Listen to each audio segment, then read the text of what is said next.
എല്ലാവരുടെയും ധാരണ പ്രായമായവരിലാണ് ഹൃദ്രോഗം കൂടുതലെന്നാണ്. എന്നാൽ പക്ഷേ യുവാക്കളിലും ഇതിൻ്റെ ഒരു തോത് വളരെ കൂടുതലാണ്. Shri Chitra Thirunal Institute of Medical Science and ടെക്നോളജിയിലെ കാർഡിയോളജിസ്റ്റായ ഡോക്ടർ അഭിലാഷ് സാറാണ് ഇന്നത്തെ നമ്മുടെ അതിഥി. നമ്മൾ ഏറ്റവും കുറച്ച് ചിന്തിക്കാൻ സാധ്യതയുള്ള ഒരു കാര്യമാണ് നമുക്ക് ഹൃദ്രോഗം വരുമോ, ഷുഗർ വരുമോ, പ്രഷർ വരുമോ എന്നൊക്കെയുള്ള. ഒരു 20-25 വയസ്സിൽ പാസ് ഔട്ട് ആവും. പിന്നെ ഈ ഹൃദ്രോഗമൊക്കെ വരിക നമ്മുടെ ഒരു കാഴ്ചപ്പാടെന്ന് പറഞ്ഞാൽ ഒരു 50 വയസ്സ് 60 വയസ്സൊക്കെ കഴിയുമ്പോൾ ആലോചിച്ചാൽ മതി. എന്തിനൊക്കെ വേറെ എത്ര നല്ല കാര്യങ്ങൾ ആലോചിക്കാനുണ്ട്. അങ്ങനെയാണ് നമ്മൾ പൊതുവെ കുട്ടികളിലാണെങ്കിലും, കുട്ടികളല്ല 20-25 വയസ്സാകുമ്പോൾ നമ്മുടെ യുവ ജനറേഷൻ കാണുക. പക്ഷെ അതിനകത്ത് പറയാനുള്ള 1-2 കാര്യങ്ങൾ എന്ന് വെച്ചാൽ, മറ്റ് വിദേശ രാജ്യങ്ങളിലൊക്കെ 50-60 വയസ്സുകളിലാണ് ഈ ഹൃദ്രോഗം കൂടുതലായിട്ട് കണ്ടുവരുന്നത്. നമ്മുടെ ഇന്ത്യൻ പോപ്പുലേഷനിൽ, നമ്മുടെ ഭാരതീയ ജനതയിൽ ഒരു ഡിക്കേഡ്, അതായത് ഒരു 10 വർഷം മുതൽ 15 വർഷം വരെ മുമ്പ് ഈ ഹൃദ്രോഗങ്ങൾ വരുന്നതായിട്ട് കണ്ടിട്ടുണ്ട്.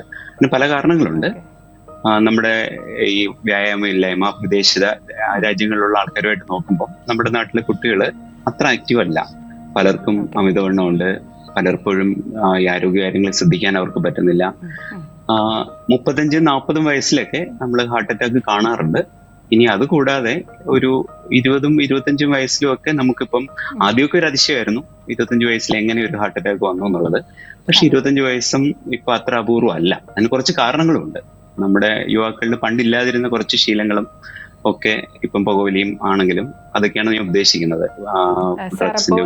സംശയം, ഇപ്പോഴാണോ ഈ തോത്, അതോ സാറ് പറഞ്ഞ പോലെ 15 വർഷങ്ങൾക്ക് മുമ്പേ ഈ ഒരു പെർസെന്റേജിൽ? ഞാൻ ആദ്യം ഇതിപ്പം നമ്മള് ഈ ഒരു ജനിതകപരമായ കാരണങ്ങളാല് ഒരു 10 മുതൽ 15 വർഷം മുമ്പ് വരെ കാണുന്നത് മുൻപേ ഉള്ളതാണ്. നമ്മുടെ നാട്ടിലൊരു 40, ഇപ്പം ഞാൻ ഒരു 15 വർഷങ്ങൾക്ക് മുമ്പാണ് നമ്മൾ കാർഡിയോളജി പഠനം തുടങ്ങുന്ന സമയത്ത് ഒരു 40-45 വയസ്സ് ഉള്ള ആൾക്കാരിൽ നമ്മുടെ നാട്ടിൽ ഹൃദ്രോഗം കാണാറുണ്ടായിരുന്നു.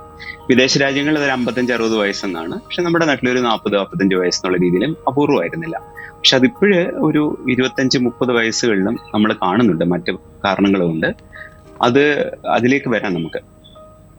സാർ, എന്തൊക്കെയാണ് ഇതിന്റെ കാരണങ്ങൾ ഒന്ന് വിശദീകരിക്കാമോ? ഒന്ന് പറയുന്നത്, നമ്മളിപ്പം വിദേശ രാജ്യങ്ങളിലുള്ള പഠനങ്ങളിൽ അവർക്ക് ഈ നമ്മളെ കാട്ടിൽ, ഇപ്പം നമ്മുടെ കേരളത്തിനെ സംബന്ധിച്ചോളം 20-30% ഒക്കെ ആൾക്കാരിലാണ് ഈ പ്രമേഹത്തിന്റെ അമിതവണ്ണത്തിന്റെ അളവ് പഠനങ്ങൾ കാണിക്കുന്നത്. വിദേശ രാജ്യത്ത് ആക്ച്വലി അത് വളരെ കുറവാണ്. ഇതുമായിട്ട് കമ്പയർ ചെയ്യുമ്പോൾ മേ ബി ഒരു 10%, 15% എന്നൊക്കെ പറയുന്ന സ്ഥാനത്താണ് നമ്മളൊരു 30% കണക്ക് പറയുന്നത്. അതോടൊപ്പം തന്നെ രോഗത്തെക്കുറിച്ചുള്ള അവയർനെസ് വിദേശ രാജ്യങ്ങളിൽ കൂടുതലാണ്. എങ്ങനെ അസുഖം വരാതെ നോക്കാം എന്നുള്ളതിനെ കുറിച്ചുള്ള ഒരു ധാരണ. നമ്മുടെ നാട്ടിൽ അത് മനസ്സിലാക്കി വരുമ്പോഴേക്ക് നമ്മൾ ഓൾറെഡി നമുക്കൊരു അസുഖം വന്നു എന്ന് നമ്മൾ തിരിച്ചറിയുന്നതിന് അല്പം വൈകിയാണ്. ഇതോടൊപ്പം തന്നെ പണ്ട് നമ്മുടെ നാട്ടില് ഈ ഭക്ഷണമൊക്കെ അധികം കിട്ടാനില്ലാതൊരു സമയത്ത് സർവൈവ് ചെയ്യുന്ന രീതിയിലുള്ള ഒരു ശാരീരിക ഘടനയാണ് പ്രകൃതി നമുക്ക് തന്നിരിക്കുന്നത്. അപ്പൊ കുറച്ച് ഭക്ഷണങ്ങൾ കൊണ്ട് തന്നെ നമുക്ക് ജങ്ക് ഫുഡും അല്ലേ? അതെ. അപ്പൊ അത് മാത്രമല്ല, നമ്മൾ അധ്വാനിച്ച് കഴിഞ്ഞിരുന്ന ഒരു ജനതയായിരുന്നു. അപ്പൊ ഞാനല്ലെങ്കിലും അല്ലെങ്കിൽ നമ്മളല്ലെങ്കിലും നമ്മുടെ മുമ്പത്തെ ജനറേഷൻ. അപ്പൊ അവർക്ക് കായികാധ്വാനം കൂടുതലായിരുന്നു, ഭക്ഷണത്തിന്റെ അളവ് കുറവായിരുന്നു. അപ്പൊ ഈ ഒരു അളവിലും സർവൈവ് ചെയ്യുന്ന രീതിയിലുള്ള ഒരു ജനിതഘടന, ജനറ്റിക് ജീൻസ് ആയിരുന്നു അവർക്ക് ഉള്ളത്. നമുക്കും അത് തന്നെയാണ് ജീൻസ്. പക്ഷെ നമ്മളിൽ എത്തിയപ്പോഴത്തേക്ക് ആവശ്യം പോലും ഇല്ലായിരുന്നു അല്ലേ സാർ? ഇല്ല. വ്യായാമം ചെയ്യണമായിരുന്നു, ജോലി എന്നാലേ ജോലി നടക്കുള്ളൂ. ഭക്ഷണവും കിട്ടണമെങ്കിലും ജോലി ചെയ്യണമായിരുന്നു. ഇപ്പൊ ആ സാഹചര്യം മാറി. അത് കാരണം നല്ല വ്യായാമം കിട്ടിയിരുന്നു. ഇപ്പൊ അത് മാത്രമല്ല, ഭക്ഷണ രീതിയും മാറി. നമ്മുടെ നാട്ടിൽ ഇപ്പം ഒത്തിരി കാലറിയുള്ള ഭക്ഷണങ്ങൾ കോമൺ ആയിട്ട് അവൈലബിൾ ആണ്. അത് വാങ്ങാനുള്ള നമ്മുടെ പർച്ചേസിങ് പവറും കൂടുതലാണ്. അപ്പൊ അതുകൊണ്ട് തന്നെ നമ്മൾ ഈ ഭക്ഷണങ്ങൾ കഴിക്കുന്നതും അമിതവണ്ണത്തിലേക്ക് പോകുന്നതും പെട്ടെന്ന് തന്നെ ഈ ഡയബറ്റീസും ഹൈപ്പർ ടെൻഷനും ബി പി എന്ന് പറയുന്ന അമിത രക്തസമ്മർദ്ദം എന്ന് പറയുന്നത് നമ്മുടെ നാട്ടിൽ കൂടുതൽ പെട്ടെന്ന് തന്നെ അധികം 50 വയസ്സോ 60 വയസ്സോ ആകാതെ തന്നെ നമ്മുടെ യുവജനങ്ങളുടെ ഇടയിൽ കണ്ടുപടങ്ങി.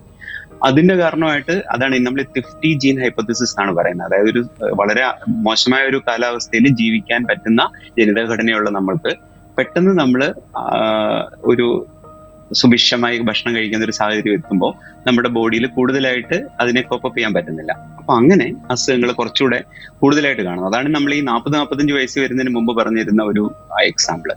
പക്ഷെ അതിൽ നിന്ന് മാറി ഞാനിപ്പോ ഈ ആദ്യം തുടക്കത്തിൽ പറഞ്ഞ 20 വയസ്സ് 10 വയസ്സിലേക്ക് എത്തുന്നതിന് കുറച്ച് കാരണങ്ങളൂടെ ഉണ്ട്. വിദേശ രാജ്യങ്ങളിലൊക്കെ പുകവലിയുടെ അളവ് പുകവലിയുടെ അളവ് കുറഞ്ഞു വരിക. നമ്മുടെ നാട്ടില് അത് കൂടി വരുവാണ്. ഈ പുകവലി പല രീതിയിലാണ് പ്രശ്നങ്ങൾ ഉണ്ടാക്കുന്നത്. ഒന്ന്, ഞാൻ ഈ പറഞ്ഞ ആക്സിലറേറ്റഡ് അതീറോസ്ക്ലെറോസിസ് എന്ന് പറയും. അതായത് ഹാർട്ടിന്റെ രക്തക്കൊള്ളുകളിൽ കൊഴുപ്പടിയുന്ന ഒരു അസുഖം. അതീറോസ്ക്ലെറോസിസ് എന്ന് പറയുന്നത് നമ്മൾ ഈ കൊഴുപ്പടിയുന്നതിന് പറയുന്നതാണ്. പക്ഷെ കൊഴുപ്പടിയുന്നത് മാത്രമല്ല, രക്തം കട്ട പിടിച്ചാലും ബ്ലോക്ക് ആവും. കൊഴുപ്പ് മാത്രമല്ല, രക്തം കട്ട പിടിച്ചാലും മതി. ഇതിനകത്ത് ഇപ്പൊ നമ്മൾ പുകവലിച്ച് ഈ അസുഖം രക്തക്കൊള്ളിൽ തടസ്സം വരണമെങ്കിൽ ഒരുപക്ഷെ കുറെ നാളൊക്കെ പുകവലിക്കേണ്ടി വരും. പക്ഷെ രക്തം കട്ട പിടിക്കുന്നതിന് അങ്ങനെയില്ല. ജീവിതത്തിൽ ആദ്യമായിട്ട് പുകവലിക്കുന്ന ആൾക്ക് വേണേലും നമ്മൾ ശ്വസിക്കുന്ന വായു ശ്വാസകോശത്തിലെത്തുന്നു, ശ്വാസകോശത്തിൽ നിന്നും കാർബൺ ഡൈ ഓക്സൈഡും പോകുന്ന പോലെ പുക രക്തത്തിൽ കലരുന്നു.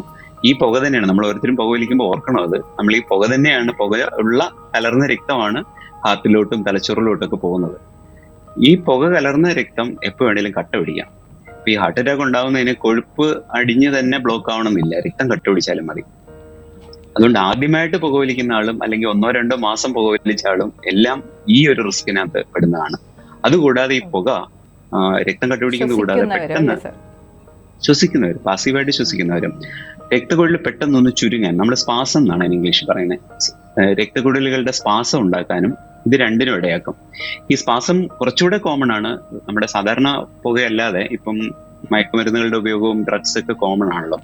അപ്പൊ ഇതിനകത്ത് ഡ്രഗ്സ് നമുക്ക് ഇപ്പം മുമ്പ് നമ്മൾ പറഞ്ഞിരുന്ന ആൽക്കഹോൾ ആണ് ഒരു വലിയ വിപത്തെന്നാണ്.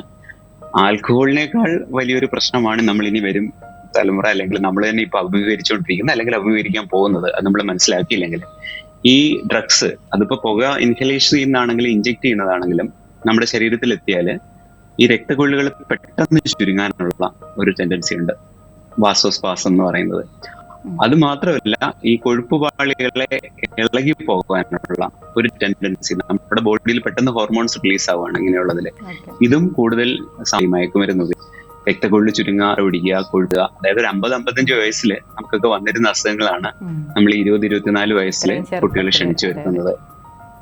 അത് മാത്രമല്ല, അവർക്കത് ഒരു ആദ്യത്തെ ഒരു ഇതിന് ശേഷം ഈ കാർവിംഗ് കാരണം അവർക്ക് വേറെ ഒന്നിനെ കുറിച്ചും ചിന്തിക്കാൻ പറ്റുന്നില്ല. അവർ വീണ്ടും വീണ്ടും ഇതിലേക്ക് പോകും തോറും ഇതിന് കിട്ടുന്ന ഡോസും ഇതിന് കിട്ടാനുള്ള സാഹചര്യങ്ങളും കൂടുതലാണ്. വേറൊരു കാര്യം കൂടെ ഉണ്ട്. ഈ ഹാർട്ട് അറ്റാക്ക് മാത്രമല്ല കാര്യം, ഹാർട്ടിന്റെ പമ്പിങ്ങിനെ തളർത്തുന്ന രീതിയിലുള്ള പ്രശ്നങ്ങൾ ഉണ്ടാവാറുണ്ട് ഈ നാർക്കോട്ടിക്സ് ഉപയോഗിക്കുന്നതിൽ. അതുകൂടാതെ പലയിടത്തും ഈ ഇഞ്ചക്ഷൻ ചെയ്യുന്ന കുട്ടികളുമുണ്ട്. ഞാനത് പറയാൻ കാര്യം, ഞാൻ ഈ വിഷയം പ്രത്യേകം എടുത്ത് പറയാമെന്ന് വിചാരിച്ചത്, ഈ മാസം തന്നെ ഞാൻ വർക്ക് ചെയ്യുന്ന ആശുപത്രിയിലെ ഇതുപോലെ ഇഞ്ചക്ഷൻ ചെയ്യുന്ന കുട്ടികള്, നമ്മളിപ്പം ഈ അണുവിമുക്തമായ സൂചിയൊന്നും അല്ല ഇവരൊന്നും ഉപയോഗിക്കുന്നത്. നമ്മൾ ആശുപത്രികളിലൊക്കെ അങ്ങനെയല്ലേ ചെയ്യുന്നത്. അപ്പൊ അത് കാരണം ഹൃദയ വാൽവുകളിൽ അണുബാധ വന്നിട്ട് നമ്മൾ ഈ കയ്യിലെടുക്കുന്ന ഈ ഓരോ മരുന്നിന്റെയും കൂടെ പോകുന്ന അണുക്കള് ഹാർട്ടില് അണുബാധ ഉണ്ടാക്കിയിട്ടുണ്ട്, ബ്രെയിനിൽ അണുബാധ ഉണ്ടാക്കിയിട്ടുണ്ട്, സ്പൈനൽ കോഡ്, ഇതിലൊക്കെ അണുബാധയൊക്കെ ഉണ്ടായിട്ട് ഈ മാസം തന്നെ നമുക്ക് പേഷ്യൻസ് വന്നിട്ടുണ്ട്. അതേക്കുറിച്ച് നമ്മുടെ യുവജനങ്ങളൊന്ന് ഓർക്കണം. ഓരോ ഇതിലും എടുക്കുമ്പം ഹാർട്ട് അറ്റാക്ക് മാത്രമല്ല, ഈ ഹൃദയത്തെ ബാധിക്കുന്ന അണുക്കളൊക്കെയാണ് നമ്മൾ ഇഞ്ചെക്ട് ചെയ്ത് ശരീരത്തിലേക്ക് വിടുന്നത്. സാർ, അപ്പോൾ സാർ പറയുന്നത് നമ്മുടെ ജീവിതശൈലിക്ക് വളരെയേറെ പ്രാധാന്യമുണ്ടല്ലേ? ജീവിതശൈലിക്കുണ്ട്. ഞാൻ ഈ ആൽക്കഹോളിന്റെയും ഒരു കാര്യം കൂടെ പറയാനുണ്ട് അതിനകത്ത്. നമ്മള് നാർക്കോട്ടിക്സിനെ കുറിച്ച് പറഞ്ഞ് എപ്പോഴും പണ്ട് മുതലേ പറയുന്ന ആൽക്കഹോളിനെ മറന്നതല്ല. ആൽക്കഹോളും പ്രധാനമായിട്ടും നമ്മുടെ ഈ ശരീരത്തില് ഹൃദയം താളം തെറ്റിടിപ്പിക്കുന്ന പ്രശ്നം ഉണ്ടാക്കാറുണ്ട്. ഏട്രിയൽ ഫിബ്രിലേഷൻ എന്ന് പറയും, ഹോൾഡേ ഹാർട്ട് സിൻഡ്രോം എന്ന് പണ്ടേ അറിയപ്പെടുന്ന ഒരു സാഹചര്യം. അതുകൂടാതെ ഹാർട്ടിന്റെ മസിലിന്റെ ശക്തി ക്ഷയിപ്പിക്കുന്ന ഇതുമുണ്ട്. നമ്മുടെ നാട്ടിൽ ഏറ്റവും കൂടുതൽ ആൽക്കഹോൾ വിൽക്കുന്ന നമ്മുടെ നാട്ടിൽ, ഇതൊക്കെ പറയാൻ പാടുണ്ടോന്ന് അറിഞ്ഞൂടാ.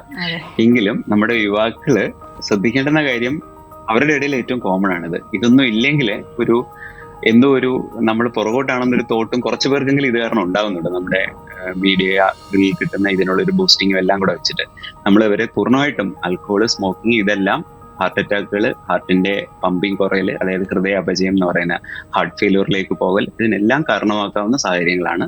ഇതെല്ലാം നമുക്കൊരു ഗുണം എന്ന് വെച്ചാൽ ഇതെല്ലാം നമുക്ക് ഒഴിവാക്കാവുന്നതാണ്. ഇപ്പൊ നമുക്ക് ഡയബറ്റീസ് വന്നാലോ ഒക്കെ ചികിത്സിച്ച് ഷുഗർ കുറയ്ക്കാന്ന് പറഞ്ഞാൽ കുറച്ചുകൂടെ കഷ്ടപ്പെടാം. ഇതങ്ങനെയല്ല. ഇത് നമുക്ക് വേണ്ടാന്ന് വെച്ചാൽ ഈ റിസ്ക് നമുക്ക് ഒഴിവാക്കാൻ പറ്റുന്നു എന്നുള്ളതാണ്.